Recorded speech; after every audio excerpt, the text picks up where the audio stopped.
बल ऐसी चीज है जो मनुष्य को हर क्षेत्र में विजयी बनाती है। किसी के पास धन का बल है, कोई के पास तन का बल है, किसी के पास संकल्प शक्ति का बल है, तो वो बल उनको बहुत आगे बढ़ाता है। आध्यात्मिक जगत के अंदर 3 प्रकार के बल हैं।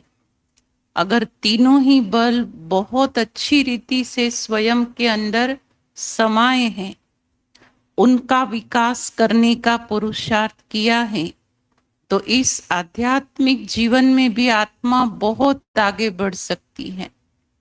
पहला है ज्ञान बल, दूसरा है योग बल और तीसरा है पवित्रता का बल।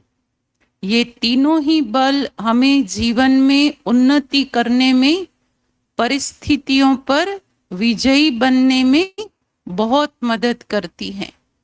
कर्मों में सफलता मिलती और विकारों के ऊपर विजय प्राप्त होता। तो अपने इन तीनों ही बलों को चेक करना है।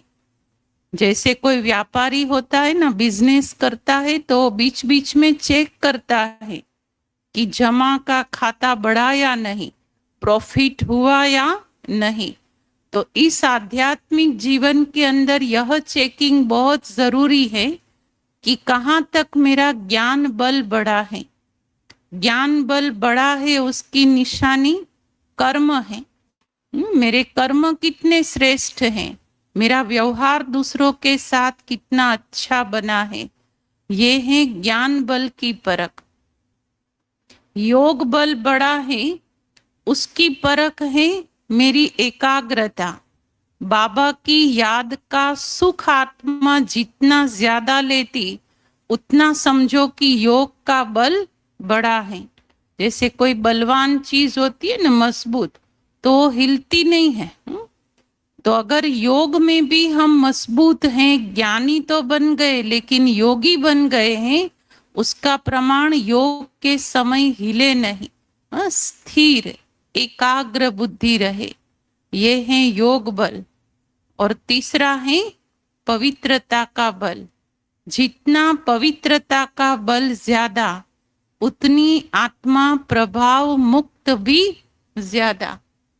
अब वो हमारी पवित्रता नहीं है जो हम दैहिक समझते हैं, ब्रह्मचर्य को मानते हैं, लेकिन अभी हमारी पवित्रता बहुत सूक्ष्म और ऊंची स्टेज की है।